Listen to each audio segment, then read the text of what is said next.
So let's look though at let's take a deeper dive into really getting that confidence and that clarity where the worry tugs just kind of dissolve. Now, the confidence and the clarity comes from tapping into your intuition. Now, your intuition, those are very real emotions that are just as real as your, say, adrenaline fear emotions.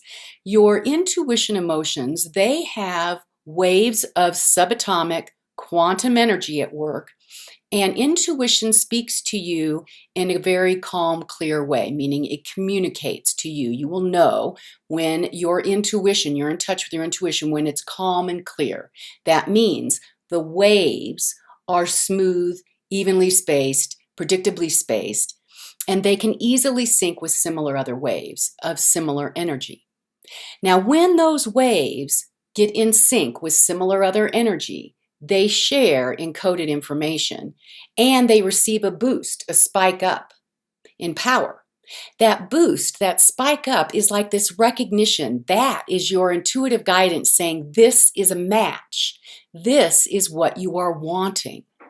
So pay attention to that boost in energy, that boost, which is that's right, that boost, which is a clear knowing, that boost, which is an idea you hadn't had before, and you say, I'm going to pursue that idea. That boost, which is a moment of inspiration to do something or check something out, and that boost that says, this is right for me.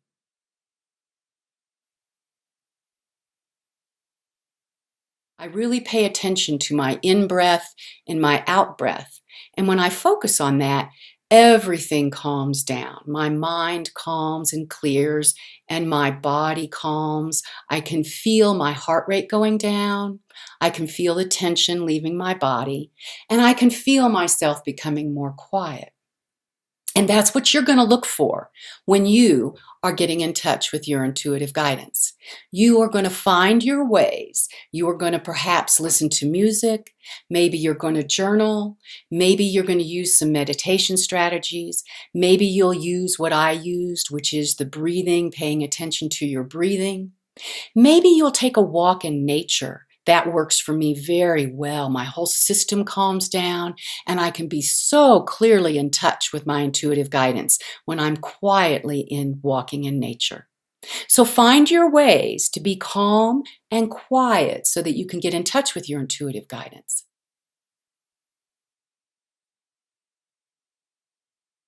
So I remember that there's a friend of mine that I talked to not too long ago, and he shared with me how he used his guidance to get through a difficult situation. He hadn't received some money that he was anticipating receiving, and that caused a lot of worry for him. He had bills to pay, and he was worried about which bills should he pay and what would happen if he couldn't pay some of the bills. Well, he knew he couldn't pay some of the bills, so he was worried about what happens when I don't pay those bills. So he described to me that he really needed guidance on which bills to pay. And then he needed guidance on what steps to take to get out of this difficult situation. So his calm and quiet time, which he told me he had been practicing with recently since he'd heard some of my earlier podcasts, his guidance system speaks to him with a great big yes or a great big no. So it like almost shouts at him, yes, that's it, versus no. And he gets kind of a sinking feeling with it when it's a no. So he described to me how his guidance system communicates with him. So first he took into his quiet time, one, he identified that he was feeling worried. He knew what he was worried about. He was worried about which bills to pay. And he was worried and needed guidance about what are the next steps I take to get out of this difficult situation. So in his quiet time every day, and it was interesting that he described to me this was a process. So in his first bit of quiet time, he asked the most immediate question of his guidance and tuned into his inner wise self, which is his calm, smooth energy waves getting in sync and giving him the guidance he needs with a boost of recognition. Yes, this is right for me. So the question he asked is, which bills do I put on hold? Because he only had so much money. And his guidance system did speak to him about that. He had a calmness and a clarity on which ones to pay and which ones not to right now. So that was helpful to him. He could say, okay, I feel confident that these are the ones I should pay and these are the ones not. Then in subsequent days, because this is a process and he's having quiet time every day, and I encourage you to have quiet time every day, get familiar with how your intuitive guidance talks to you. So in his quiet time every day, then he was open to, he put forth a vision for being on the other side of this difficulty, having financial stability, having job security in which he could pay his bills. And it was interesting that he described that every day he had a little bit of a different nudge, a little bit of a different idea of how to proceed. So one day he checked out an online resource that he hadn't thought to check on before. And that was really helpful to him because he got some additional financial help during this time of crisis. And there was another day in which he had an idea to talk to his boss about a way to proceed in his work that would be more secure. And he did. He talked to his boss about that, and it worked out better for him. So his guidance every day, he got in touch with his nudges and his hunches and some ideas that he hadn't had before. And then he calmly and quietly checked in, double-checked, is this right? Should I proceed with this? And he got his answers, yes or no, that's right, or don't.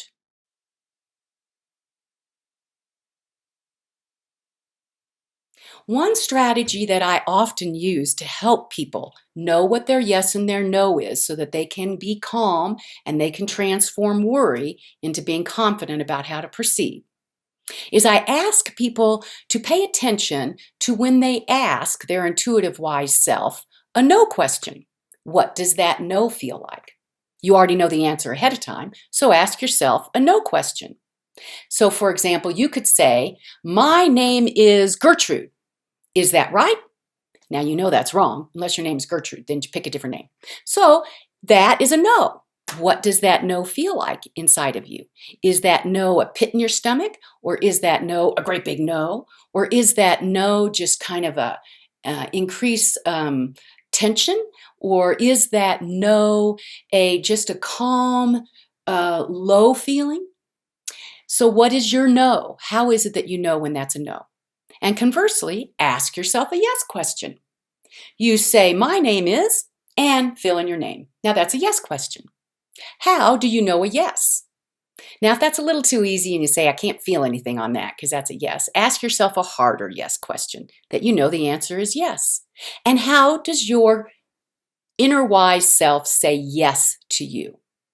So very important to get familiar with how your guidance communicates with you so that you can use it to transform your worry. So these are just descriptions of how you can get into your calm and your quiet place and the steps and the processes that you may take to have clarity of what steps to take and what pathway is yours that's right for you, for worrisome situations, to transform to calm and clear and purposeful choices, good choices that you feel good about and you say, yes, this is right for me. That allows worry to transform, and worry that's unhealthy for your body, unhealthy for your happiness. And you can transform that to being quietly purposeful and knowing you are taking good steps and making good choices for how to get through your difficulties. So here's to shifting your emotions and living your most powerful life.